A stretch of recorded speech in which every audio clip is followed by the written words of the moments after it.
Hello everyone, मैं doctor Darshini Modi, obstetrician and gynaecologist in fertility specialist. पिछले video में हमने एम्ब्रियो कल्चर के बारे में देखा था। आज के वीडियो में हम एम्ब्रियो फ्रीजिंग के बारे में देखेंगे। तो अभी आपको सबसे पहला सवाल ये होगा कि हमें एम्ब्रियो बना तो उसके बाद हमें फ्रीज क्यों करना है, हम तुरंत उसको ट्रांसफर क्यों नहीं कर सकते। तो मैं ये बता दूं कि उसका सबसे पहला ये रीजन होता है कि कभी कभी ऐसा होता है कि कोई कपल मेंटली एम्ब्रियो ट्रांसफर के लिए रेडी ही नहीं होता है, तो इसकी वजह से हम एम्ब्रियो को फ्रीज करते हैं। दूसरा ये होता है कि सारे एम्ब्रियो बने होते हैं, मतलब 2 या 4, 5 ऐसे एम्ब्रियो बने होते हैं और कपल कंफ्यूज होता है कि उसको एक बच्चा चाहिए या 2 बच्चे चाहिए, और हमने 1 या 2 एम्ब्रियो ट्रांसफर भी किए तो उसके बाद हम उसके जो बाकी के बचे हुए एम्ब्रियो होते हैं तो उसको हम फ्यूचर यूज के लिए फ्रीज कर सकते हैं। तीसरा ये होता है कि हमने जो एम्ब्रियो की बनाने के लिए जो पूरी प्रोसीजर की हुई थी, पूरा जो स्टिमुलेशन किया होता है, उसकी वजह से अंदर का एटमॉस्फेयर थोड़ा ऊपर नीचे हो जाता है। तो ये एटमॉस्फेयर सेटल करने के लिए हम थोड़ा गैप देते हैं और उसके बाद हम एम्ब्रियो ट्रांसफर करते हैं। तो ये प्रोसीजर के लिए भी हमें एम्ब्रियो फ्रीजिंग जरूरी होता है। अभी ये होगा कि हमें एम्ब्रियो फ्रीजिंग कर रहे तो एम्ब्रियो फ्रीजिंग की टेक्निक क्या होती है। तो एम्ब्रियो फ्रीजिंग के लिए 2 टेक्निक होती है, एक होता है स्लोली फ्रीजिंग और दूसरा होता है विट्रिफिकेशन। अभी ये स्लो फ्रीजिंग वाली जो प्रोसीजर है वो एकदम आउटडेटेड है, तो अभी हम ये विट्रिफिकेशन वाली ही प्रोसीजर यूज करते हैं। एम्ब्रियो को फ्रीज करने के लिए एम्ब्रियो का विट्रिफिकेशन करते हैं। उसके लिए हम उसको जो फ्रीज करते हैं तो हम उसको लिक्विड नाइट्रोजन में फ्रीज करते हैं। उसके लिए हमें -196 डिग्री टेम्परेचर मेंटेन करना होता है। -196 डिग्री टेम्परेचर में हम एम्ब्रियो को फ्रीज करते हैं। अभी ये मैं एक बता दूं कि हम एम्ब्रियो की फ्रीजिंग की जो प्रोसेस करते हैं, तो एम्ब्रियो फ्रीजिंग करने के लिए हमें जो एम्ब्रियोलॉजिस्ट हमारा होता है वो एकदम वेल ट्रेन होना जरूरी होता है। क्योंकि एम्ब्रियो फ्रीजिंग की जो प्रोसीजर है, मतलब कि एम्ब्रियो को लेके हम उसको वायल में लेते हैं और उसको फ्रीज करते हैं, ये पूरी प्रोसीजर में 1 से 2 सेकंड का टाइम होता है।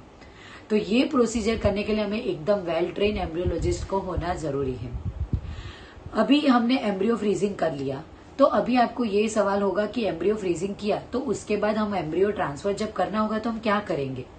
तो एम्ब्रियो फ्रीजिंग करने के बाद हमें जब ट्रांसफर करना होता है तो उसी दिन हम एम्ब्रियो को बाहर निकालते हैं और उसको हम वार्म करते हैं, मतलब कि उसको बॉडी टेम्परेचर का, उसका जो बॉडी टेम्परेचर होता है उसी टेम्परेचर में लाते हैं और उसको हम रखते हैं बाहर। तो ये जो पूरी प्रोसीजर होती है, मतलब कि उसको वार्म करने की, तो उसको हम थो कर बोलते हैं कि एम्ब्रियो को थो करना होता है और उसके बाद हम एम्ब्रियो को ट्रांसफर करते हैं। अभी ये जो एम्ब्रियो ट्रांसफर की जो प्रोसीजर होती है उसके बाद ये आपको एक सवाल ये होगा, सबको ये कंफ्यूजन रहता है कि हमने एम्ब्रियो फ्रीजिंग किया तो कभी हमारा एम्ब्रियो ट्रांसफर के दौरान हमारा एम्ब्रियो चेंज हो गया तो हमारा एम्ब्रियो किसी से बदल गया तो ये मैं आपको बता दूं और ये आपको मैं क्लियर कर दूं कि हम जब एम्ब्रियो फ्रीजिंग करते हैं तो उसको हम कोड करते हैं। उसको जिस वायल में रखते हैं तो उसका लोकेशन, उसका वायल का नंबर और उसका कोडिंग सब कुछ रहता है। और अभी के टाइम पे तो एक और प्रोसीजर, मतलब एक और टेक्निक आ गई कि ब्लूटूथ वाली टेक्निक, तो उससे हमें हमारे पास सब डेटा रहता है और पूरा उसका लोकेशन और उसका वायल नंबर, उसका कोडिंग सब कुछ हमारे पास रहता है।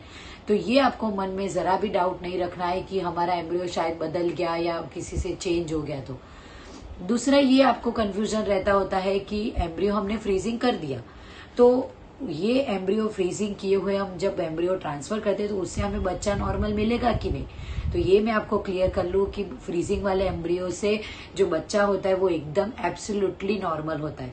अभी के टाइम पे वर्ल्ड वाइड हम देखने जाए तो फ्रेश एम्ब्रियो ट्रांसफर से ज्यादा फ्रोजन एम्ब्रियो ट्रांसफर वाली टेक्निक बहुत ज्यादा यूज हो रही है, क्योंकि उसके बहुत सारे बेनिफिट होते हैं। तो ये आपको मैं बात ये हमने क्लियर कर ली कि आपको जो फ्रोजन किए हुए एम्ब्रियो होते हैं और वो हम ट्रांसफर करते हैं तो उससे बच्चे को कोई नुकसान नहीं होता है, वो बच्चा एब्सोल्युटली नॉर्मल होता है। ये और एक बात मैं बता दूं कि हम कोई कपल के 3, 4, 5 ऐसे एम्ब्रियो बने तो वो एम्ब्रियो उसको फ्यूचर यूज करने के लिए भी हम फ्रीज कर सकते हैं। कभी 2 साल, 3 साल या फ्यूचर में भी उसको और एक बच्चा चाहिए तो उसको हम फ्रोजन किए हुए एम्ब्रियो हम उसको ट्रांसफर कर सकते हैं। तो ये उसका सबसे इसका बेनिफिट ये होता है कि हमने जो स्टिमुलेशन किया, एम्ब्रियो बनाया, वो पूरी प्रोसीजर हमें वापस नहीं करनी होती है, इंजेक्शन होते वो हमें वापस नहीं लेने होते, डायरेक्टली हम एम्ब्रियो ट्रांसफर कर सकते हैं। तो ये पूरा हुआ एम्ब्रियो फ्रीजिंग के बारे में। अगले वीडियो में हम एम्ब्रियो ट्रांसफर के बारे में देखेंगे। अगर आपको मेरा वीडियो पसंद आया तो लाइक कीजिए, शेयर कीजिए, सब्सक्राइब कीजिए। Thank you.